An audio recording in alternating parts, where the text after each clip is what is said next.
Hi guys! So, welcome back. So, kung napansin nyo, ito pa din yung suot ko, tsaka yung background ko, tsaka yung mga kalat ko andun.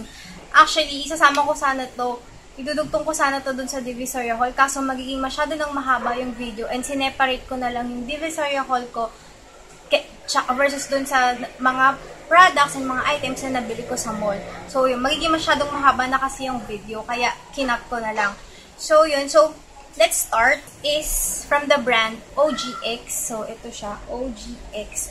Meron siyang shampoo and meron siyang conditioner. So, this is for 499 pesos. Okay, so, 499 pesos. Na-disappoint ako dito sa dalawa na to kasi hindi sila ganun kabango sa hair. Kasi nga, parang, ano siya, parang unscented ba? Hindi ko masabing unscented kasi may scent siya kasi mint eh. Mint yung ano niya, yung variants niya, yung flavor or yung scent niya, parang ganun.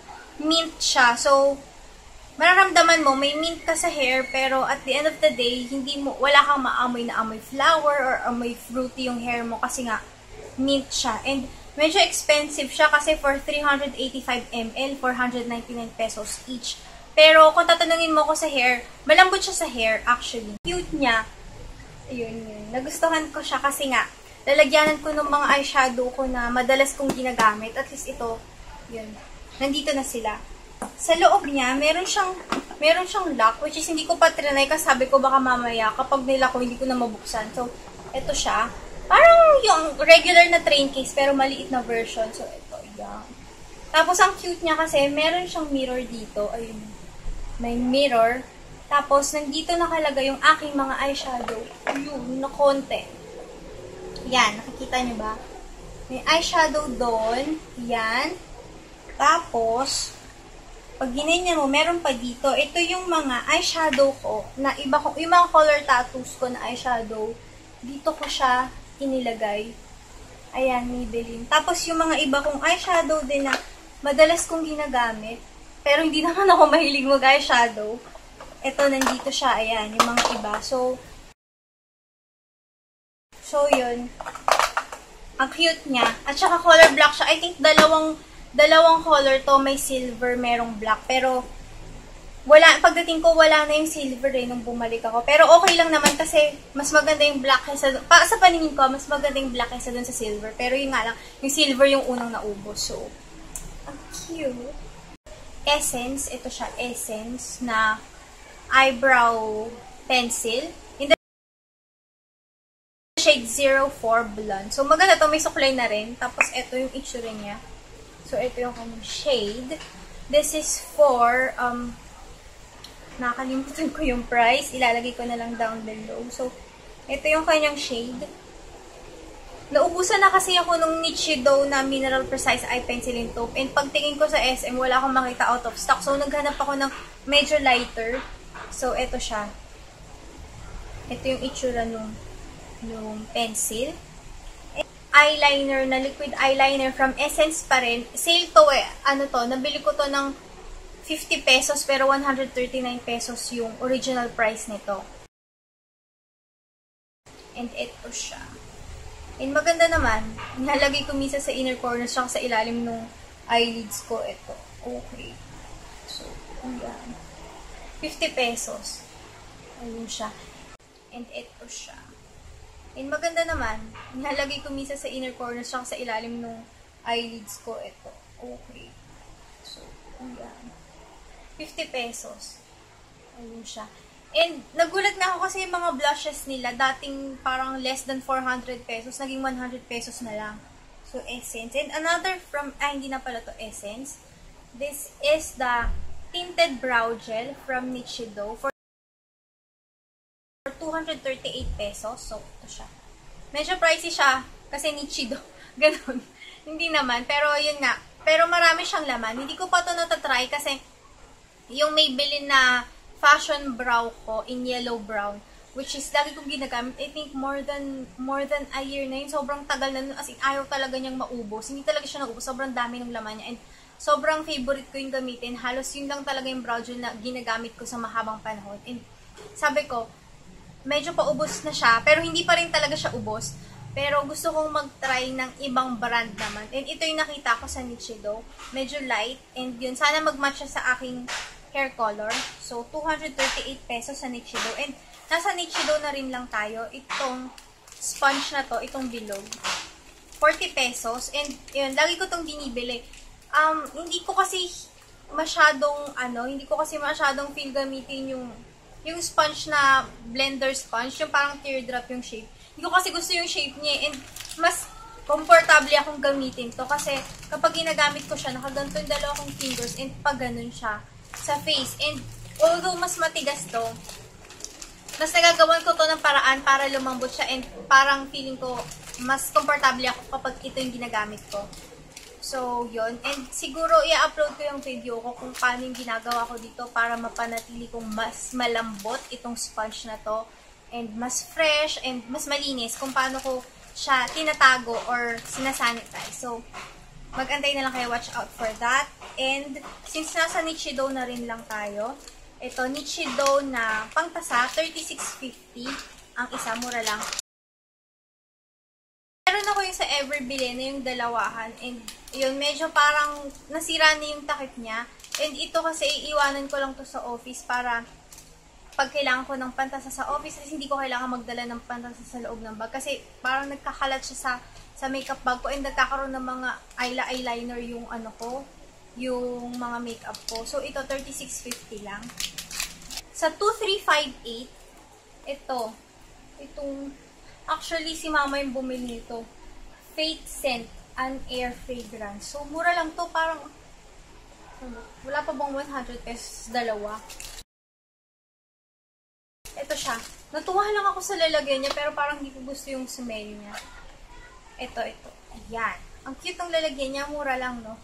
Ang cute niya, parang gagawin ko lang siyang pang-display sa dresser kasi ang cute. Yung 2358, yun yung parang Korean version. Diba may Daiso, yung mga Japanese items yung mga nandun. Ito, yung 2358, yun yung parang Korean version naman. Mga made in Korea, yung mga nandun. May mga makeups din doon sa 2358, pero hindi na ako kumuha kasi most of the makeups na nandun, nakikita ko sa Divisoria. So, yun, hindi ko na lang ako kumuha. So, yun. Daiso naman, itong upuan. Galing to kay mama. Para pag nahihirapan akong sumakay ng jeep, papakita ko itong upuan. Kahit wala na upuan, upo ko sa gitna. So, yun. 88 pesos syempre sa Daiso. And yun, maganda siya, natutupi. At saka, kulay pink. So, kasya to sa bag ko. Human Nature, ito siya. Kung napansin nyo, kalahati na lang. Yung kalahati kasi, binigay ko kay, yung kalahati kasi binigay ko sa mom ko para kay Kosa. Hati sila ni Husay. Pero actually, pang aso to, Furry Kind by Human Nature, nakalagay, Natural Cocoa Mott Shampoo, Tangerine Tree. Pang-aso tong shampoo na to, pero yun nga, wala kasing nakalagay na shampoo na pang-pusa dun. So, I think pwede na to kay Husay. Ito, 495 ml. So, yun. And mabango siya. Amoy tangerine. And ito naman, hindi na to pang-aso, pang-tao to. Human Nature Natural Shampoo with Cream Foam. So, yun. Ito siya. Ito yung itsura niya. And ito rin, mura lang din to. Tapos, ito amoy OGX.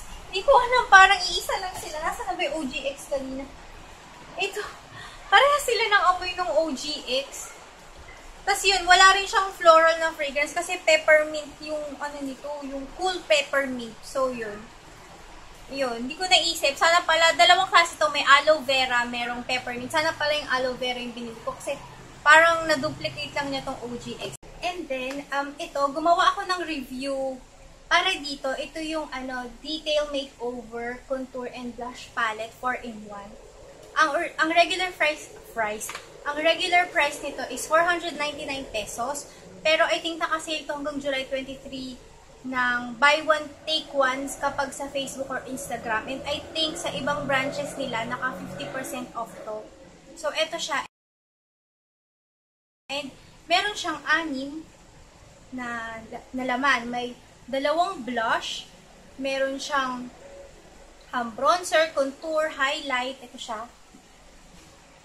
Okay, so meron siyang ayan. Kung sa original price niya na 499 pesos, super sulit siya and maganda yung quality. And the next palette naman is this from Enhanced Cosmetics. So, ito siya. Pag open mo nung kanyang box, naka-bubble wrap pa siya. And ito, galing to, ito, ayan, nakalagay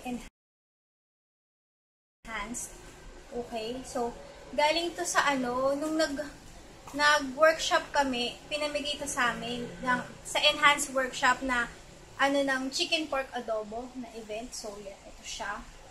So, yun. Marami na rin siyang laman, saka iba-iba yung shades niya.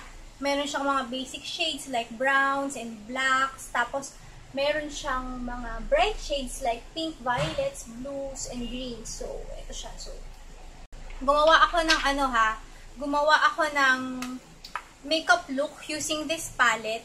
I-upload ko to. Hindi ko alam kung alin yung mauuna kong i-upload, kung yun or ito. Antayin nyo na lang. And then ito, gumawa ako ng review nito.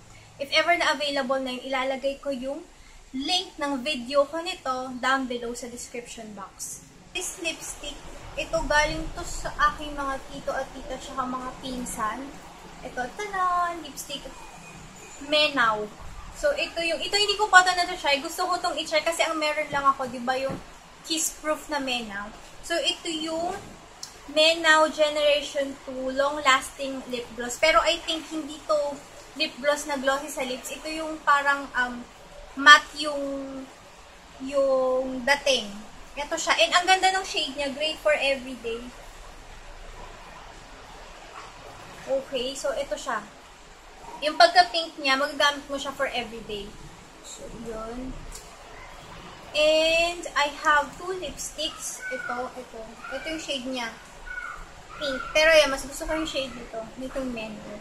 So, I think natutuyo to. Tapos parang nagiging smudge proof or transfer proof. I think, hindi ko pa na-try. Pero, gusto ko na siyang i-try. Yun lang kasi yung mga iba, hindi naman na sila beauty related. So, hindi ko na mapapakaya sa inyo. Yun lang. Ay, ito, punasan ko ng tissue. Ayaw na niya halos mabura. Pero hindi pa siya ganun katuyo. Oo nga, transfer proof nga itong lipstick na to. So, yun lang. So, see you in my next video. Bye!